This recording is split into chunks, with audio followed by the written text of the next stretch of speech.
MSLI T V, رہنمائی بدلتی دنیا کے لیے۔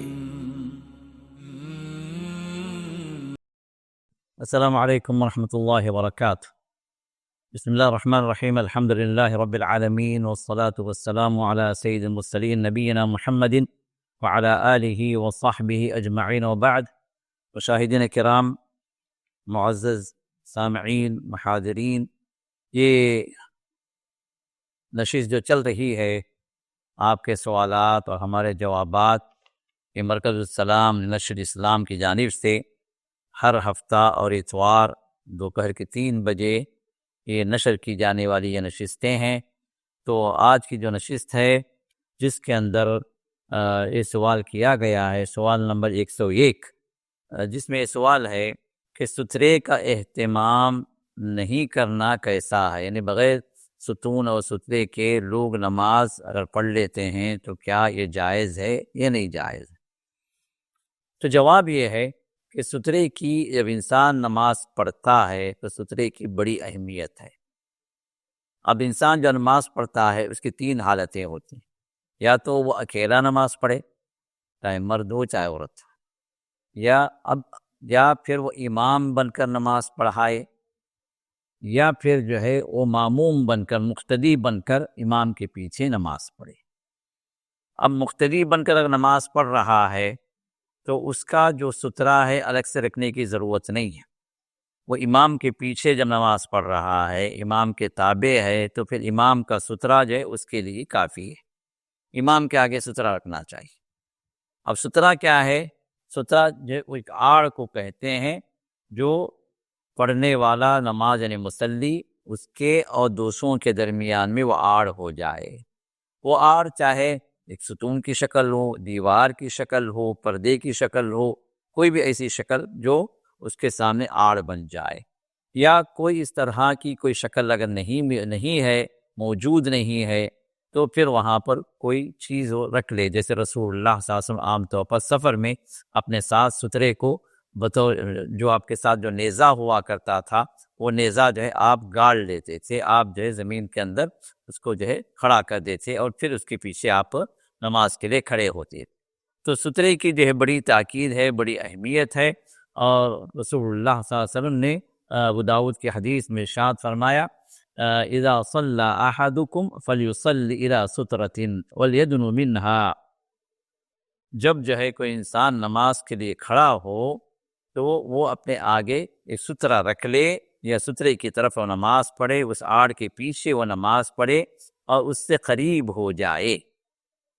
اور تب یہ حکم جو ہے، جیسے میں نے کہا، یہ حکم جو ہے ایک امام کے لیے، اور وہ نماز پڑھا رہا ہے تو اپنے سامنے وہ سترہ رکھ لے، یہ سترے کے پیچھے نماز پڑھے۔ اب اس کا سترہ اس کے پیچھے پڑھنے والے جتنے مقتدی ہیں ان سب کے لیے کافی ہو جائے گا۔ تو اس کا مطلب یہ ہوا کہ کوئی ایک آدمی اس امام کے آگے سے گزر رہا ہے تو اب اس کو وہ گنہگار ہوگا، صرف امام کا نہیں بلکہ اس امام کے پیچھے جتنے لوگ نماز پڑھنے والے ہیں ان سب کے سامنے سے گویا وہ گزرا، یہ جو ہے اس کو گناہ ملے گا، کیونکہ امام کا تعلق، معمومین کا تعلق، مقتدیوں کا تعلق امام سے ہوتا ہے۔ اس لیے ہر مقتدی اپنے طور سے الگ سے سترہ رکھنے کی ضرورت نہیں ہے، ان لوگوں کا سترہ امام کے ساتھ شامل ہے۔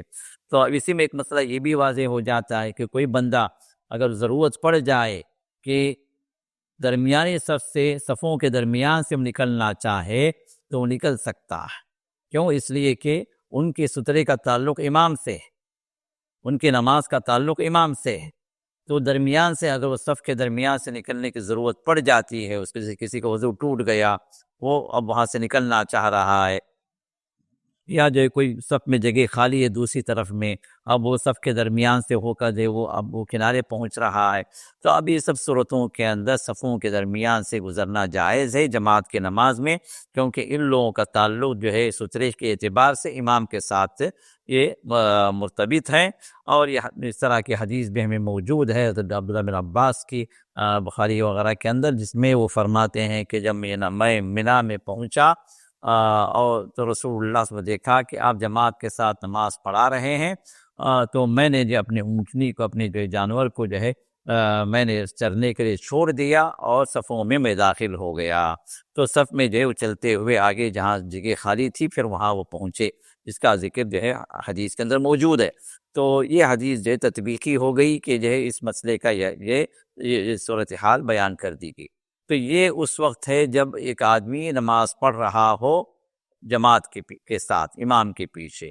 تو اب یہاں پر امام اپنے آگے سترہ رکھ لے، مقتدیوں کے لیے سترہ ضروری نہیں ہے اس معاملے میں. اسی طرح کوئی بندہ، کوئی مرد ہو یا عورت ہو، وہ اکیلے نماز پڑھ رہے ہیں، منفرد ہیں، تو اب ایسے اکیلے نماز پڑھنے والا بھی اپنے آگے وہ سترہ رکھے. اور اب ایسی صورت میں بات یہ آتی ہے کہ بھائی سترہ رکھنے کا فائدہ کیا؟ سترہ رکھنے کا فائدہ یہ ہے، ایک تو نماز کے اندر اس سترے کی وجہ سے اللہ تعالیٰ خشوع و خضوع اتارتے ہیں، یا اللہ کی رحمت اترتی، کیونکہ نبی کے عمل پر آپ جو ہے اس کو سنت سمجھ کر آپ عمل کر رہے ہیں، تو نماز کے اندر اکملیت آتی ہے، تو خشوع و خضوع بھی اس کے اندر اللہ تعالیٰ بڑھا دیتے ہیں. یہ پہلی چیز ہے. دوسری چیز یہ ہے کہ شیطان وغیرہ جو ہے آپ کے نماز سے خلل کرنے کے لیے راستہ جو کاٹتا ہے، اس سے جو ہے آپ بچ جاتے ہیں. اور تیسری چیز یہ ہے کہ سترہ جہاں آپ رکھیں گے، اللہ کے رسول نے ارشاد فرمایا کہ جو سترہ جب رکھو تو سترے سے قریب ہو جاؤ. اب قریب کیا ہے؟ اتنا کہ جتنا بندہ سجدہ کر سکے. انسان جہاں کھڑا ہو قیام کے لیے، وہاں سے سجدے کا اس کی جو مسافت ہے، سجدہ کرنے کی جو لمیٹیشن ہے، اس کے ساتھ ہی جو ہے سترہ بھی ہو. تو اب اس کا فائدہ یہ ہوگا کہ کوئی بندہ آپ کے نماز کے پڑھتے ہوئے کوئی بندہ آپ کے سامنے سے گزرنا چاہے تو آپ کو روکنے کا حق ہے، آپ اس کو روکیں. اب روکنے کا طریقہ یہ ہوگا کہ آپ ابھی نماز پڑھ رہے ہیں، کوئی بندہ یہاں سے گزر رہا ہے میرے سامنے سے، تو میں اس کو ایسے روک دوں گا، ہاتھ جو ہے سرہا میں اس کو بڑھا دوں گا تاکہ وہ سمجھ جائے کہ بندہ نماز پڑھ رہا ہے. ممکن ہے غفلت میں وہ انسان چلا جا رہا ہو، کسی اور دھن میں چلا جا رہا اور اس کو احساس نہیں کہ آپ نماز پڑھ رہے ہیں. تو اسی صورت میں آپ نے اس طرح اشارہ کر دیا تو اب وہاں سے جو ہے وہ ہٹے گا اور سترے کے پیچھے سے وہ چلا جائے گا. تو آپ کی نماز جو ہے یہ اپنی جگہ اللہ تعالیٰ سے جو کنیکشن ہے، وہ کنیکشن جو ہے پھر سے استوار ہو جائے گا. یہ بندہ آپ کے نماز کو کاٹ کے نہیں جائے گا. اور یہاں پر ایک بات بھی یہ بھی آتی ہے کہ اگر کوئی بندہ آپ کے اشارے کے باوجود بھی رکنے کے لیے تیار نہیں ہے، وہ جانا ہی چاہتا ہے، وہیں سے جانا چاہتا، تو رسول اللہ نے ارشاد فرمایا کہ اس کو تم دھکا دو، کیونکہ وہ شیطان ہے، آپ کی نماز کو کاٹنا چاہ رہا ہے، آپ کے کنیکشن کو ختم کرنا چاہ رہا اللہ تعالیٰ سے، تو اس کو ایسے دھکا دو. اب یہ دھکا دینے کی لمیٹیشن جو ہوگی آپ کے سترے کے حد تک ہوگی. آپ کا سترہ اگر آپ کے سامنے نہیں ہے تو اب وہ بندہ دور سے جا رہا ہے، تو آپ جا کے جب دوڑ کے تو اس کو دھکا نہیں دے سکتے نا،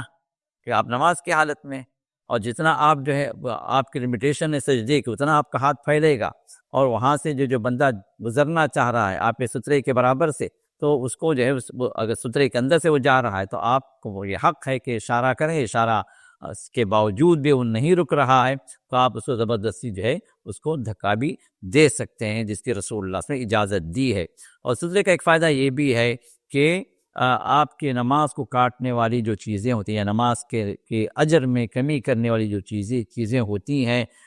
جیسے جو ہے کوئی عورت آپ کے سامنے سے گزر جاتی ہے، ظاہر سی بات ہے عورت جب آپ کے سامنے گزرتی ہے تو شیطان وہاں پر آپ کی نماز کو خراب کرنے کے لیے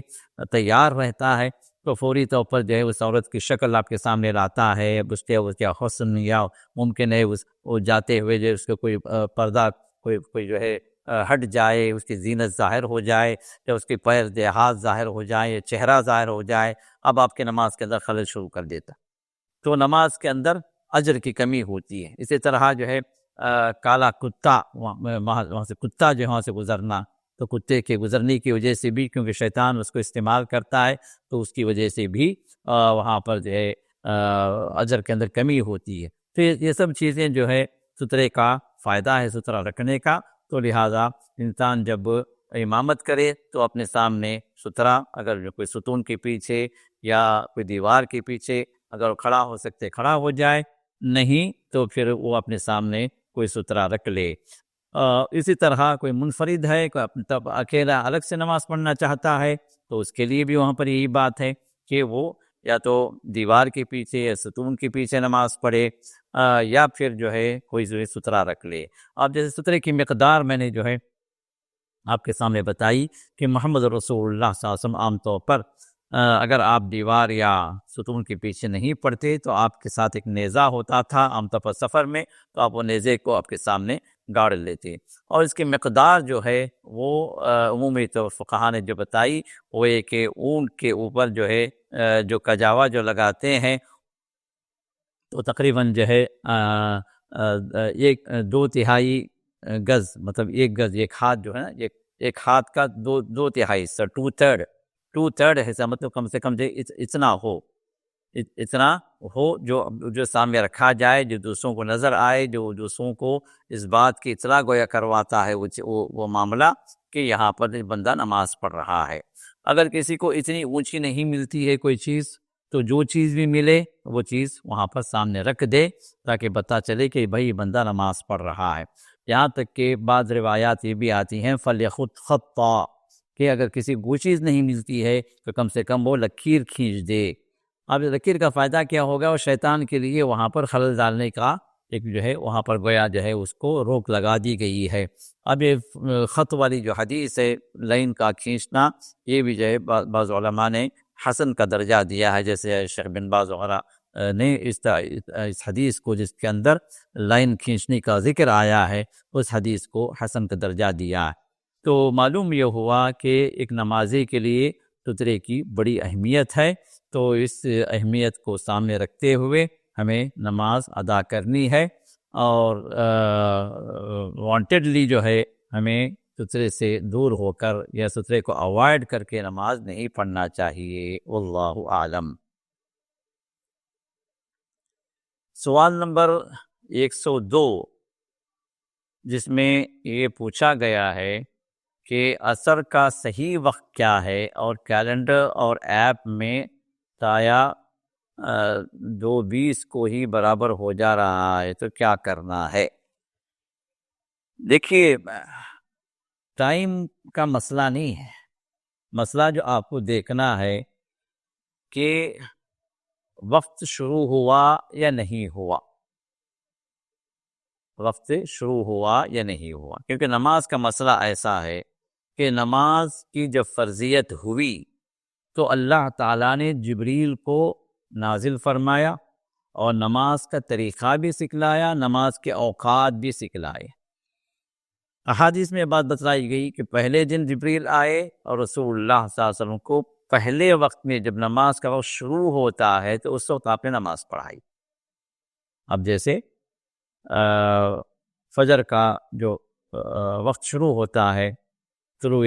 صادق سے،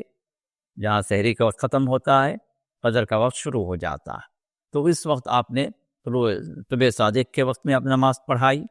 پھر ظہر کا وقت جیسے ہی زوال شروع ہوا آپ نے نماز پڑھائی۔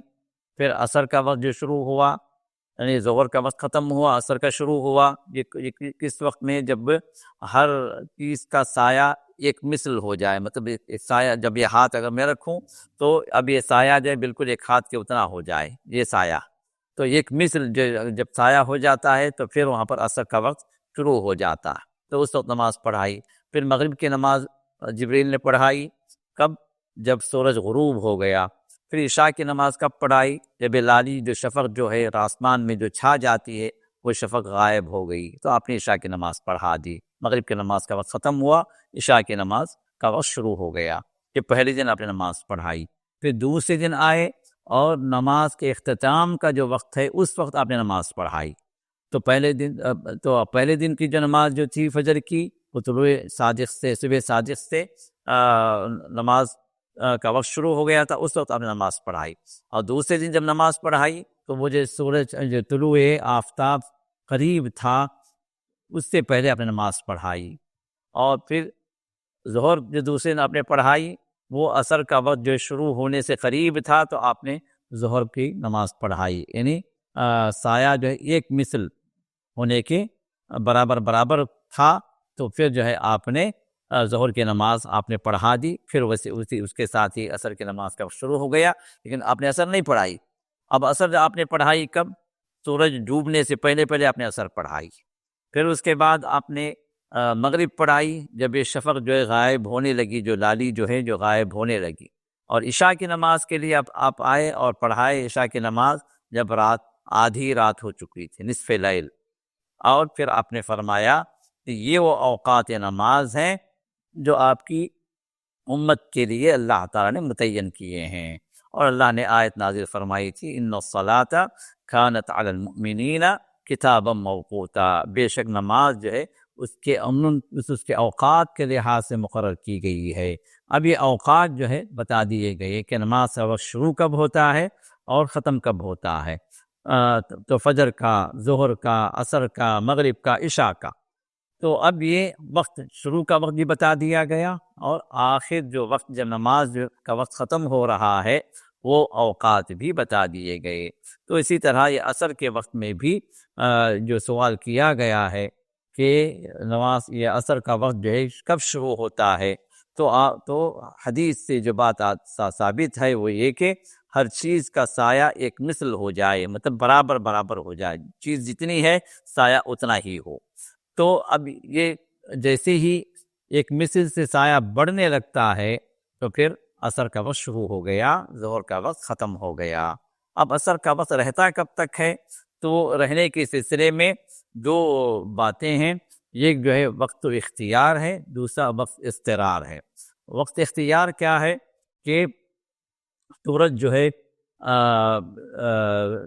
سورج کا جو رنگ جو ہے وہ جو ہے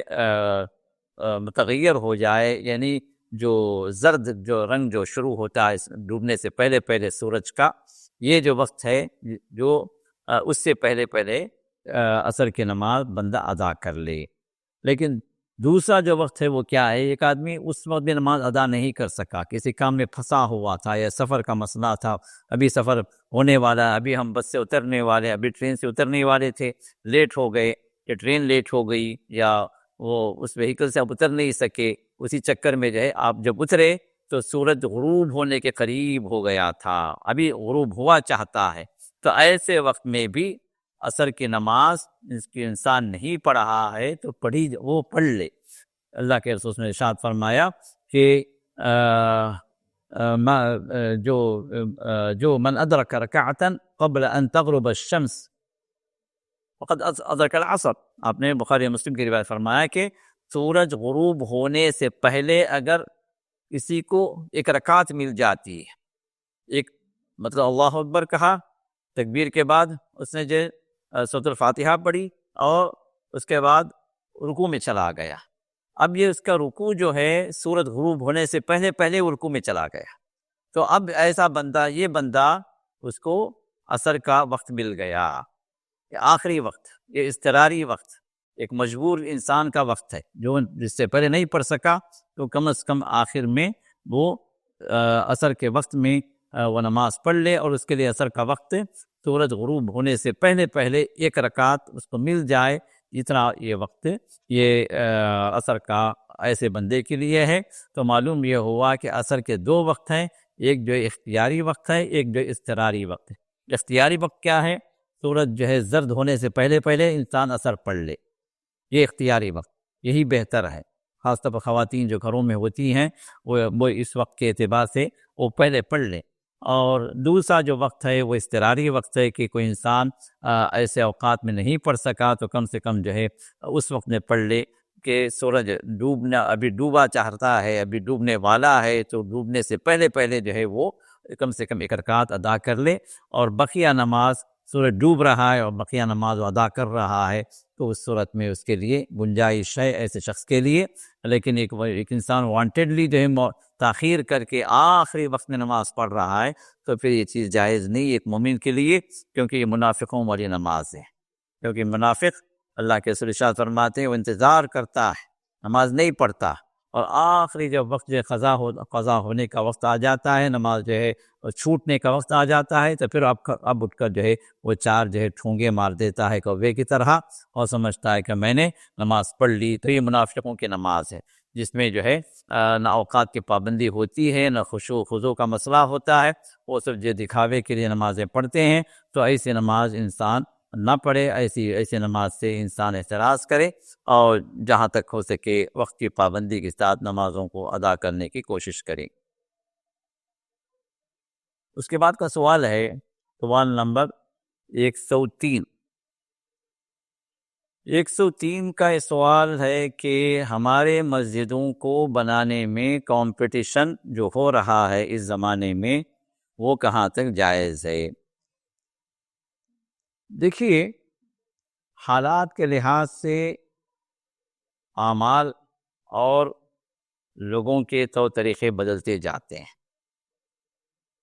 رسول اللہ صلی اللہ علیہ وسلم کے زمانے کے اندر مسجدوں کی کثرت نہیں تھی۔ ایک محلے کی ایک مسجد ہوتی تھی جس میں عام نمازیں ہوا کرتی تھیں، جماعت کی نمازیں۔ پھر 3-4 محلوں کو جمع کر کے ایک مسجد ہوتی تھی جو جامع مسجد تھی، جس کے اندر جمعہ قائم کیا جاتا تاکہ وہ 3-4 محلے والے اس مسجد میں جمع ہو کر جمعہ ادا کریں۔ جمعے کے وقت میں یہ لوگ جمع ہوں، ایک دوسرے سے ملاقات ہو اور وہاں پر جو ہے 3-4 محلے والے جمع ہوں، جس کے اندر اجتماعیت، ان کی کثرت جو ہے وہاں پر واضح ہو۔ اور عید کی نماز جو ہے رسول اللہ صلی اللہ علیہ وسلم پوری بستی کے باہر پڑھا کرتے تھے، جس کے اندر ممکن ہے اس بستی کے اندر 8-10 مساجد ہوں اور یہ سب مل کر جو ہے بستی کے کنارے یا بستی کے باہر مصلی میں جمع ہوں اور عید کی نماز وہاں ہوا کرتی تھی۔ تو یہ جو ہے رسول اللہ کے زمانے میں، اور یہی چیز صحابہ کے زمانے میں بھی اسی پر عمل ہوتا رہا۔ اب ان چیزوں کا اہتمام ہمارے اپنے زمانے کے اندر کم ہوتا چلا گیا، بلکہ اگر دیکھا جائے تو ابھی بھی جو عرب ممالک کے اندر یہ سسٹم موجود ہے۔ جیسے جو میں نے دیکھا کہ ہر محلے کی اپنی ایک مسجد ہوتی ہے جہاں پر محلے والے جمع ہوتے ہیں، جس میں جماعت کی نماز ہوتی ہے، اور جب جمعہ کا مسئلہ آتا ہے تو 3-4 محلوں کو 3-4 جمعہ جو یہ عام مساجد کے علاوہ ایک بڑی مسجد ہوتی ہے جو جہاں پہ جمعہ قائم کیا جاتا ہے، جس میں 3-4 جو جماعت والی مسجدیں ہوتی ہیں ان کے مصلی وہاں پر جمع ہوتے ہیں۔ تو 3-4 مسجدوں کو جمع کر کے ایک جو ہے جامع مسجد کا حکم رہتا ہے وہاں پر۔ عام مساجد میں جمعہ نہیں پڑھائی جاتی، جمعہ وہ ایک ہی جامع مسجد میں پڑھائی جاتی ہے، اس کا نام ہی جامع مسجد۔ جامع مسجد کا مطلب یہ ہے کہ جمعہ والی مسجد ہے۔ اور اس کے بعد جب عید کا مسئلہ آتا ہے یا تو بستی کے باہر، اس محلے کے باہر جو ہے وہاں پر انتظام کیا جاتا ہے، یا کوئی بہت بڑی جگہ جو ہے اس کے لیے مخصوص کی جاتی ہے جہاں پر جو کئی جامع مسجد کے مصلی بھی وہاں پر جمع ہوتے ہیں۔ تو یہ سسٹم آج بھی جو ہے عرب ممالک کے اندر الحمدللہ موجود ہے۔ لیکن اب مسئلہ کیا ہے کہ ہمارے پاس ہمارے ملکوں کے اندر ہر مسجد جو ہے جامع مسجد بنی ہوئی ہے، ہر مسجد کا جمعہ قائم ہے، اور محلے کی مسجد ہو یا غیر محلے کی مسجد ہو، جمعہ کے اعتبار سے شاید ہی کوئی مسجد چھوٹی ہو جہاں پر جمعہ نہ پڑھی جا رہی ہو۔ اب ممکن ہے یہ چیز جو ہے آبادی کی کثرت کی وجہ سے بھی ہو سکتا ہے، اور بسا اوقات یہ بات بھی ہوتی ہے کہ بھائی اس مسجد میں ہو رہا ہے جمعہ تو ہماری مسجد میں کیوں نہیں ہو رہا۔ تو یہ دیکھا دیکھی والا معاملہ، یہ پرائیڈ والا معاملہ، اس کی وجہ سے بھی ہر مسجد کے اندر جمعہ قائم کی جا رہی۔ تو یہ چیزیں جس سنت کے مطابق نہیں ہیں، اور خصوصیت کے ساتھ مسجدوں کی جو کثرت ہے اس کے کئی وجوہات ہیں۔ ایک تو جو ہے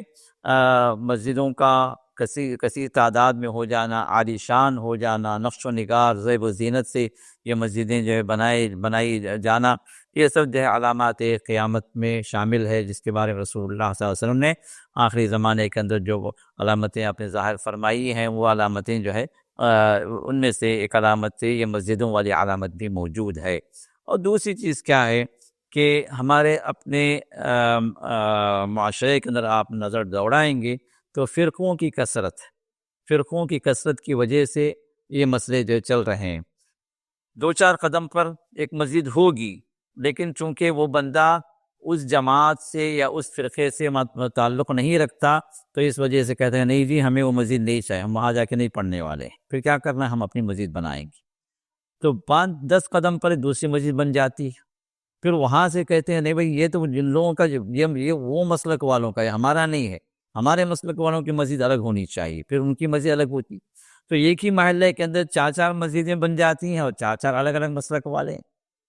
تو یہ مسجدوں کا جو اہتمام جو اس طرح بظاہر یہ اچھا دکھتا ہے کہ ہاں بھائی مسجدیں کثرت سے ہیں، ماشاءاللہ جو ہے مسجد دیکھو قدم قدم پر مسجد ہے الحمدللہ، لیکن وہاں پر جو مقصد ہے وہ مقصد جو بہت ہی برا ہے۔ وہ مقصد کا اختلافی مقصد ہے۔ وہ مقصد کیا ہے؟ ایک دوسرے سے تعصب کا مقصد ہے۔ وہ مقصد کیا ہے؟ ایک دوسرے سے نفرت کا مقصد ہے۔ ایک دوسرے پر فتوے بازیاں ہیں، ایک دوسرے پر گمراہ اور جو کفر کے فتوے جو لگائے جا رہے ہیں۔ اور یہ مسجد یہ فرقے والا، یہ جماعت والا اس مسجد میں نماز نہیں پڑھتا، اس مسجد والا اس مسجد میں نماز نہیں پڑھتا، کیونکہ یہ ان کی مسجد ہے، یہ ان کی مسجد ہے۔ یہ جو ہے مسجدوں کا افتراق جو ہے در حقیقت ہمارے دلوں کا افتراق ہے،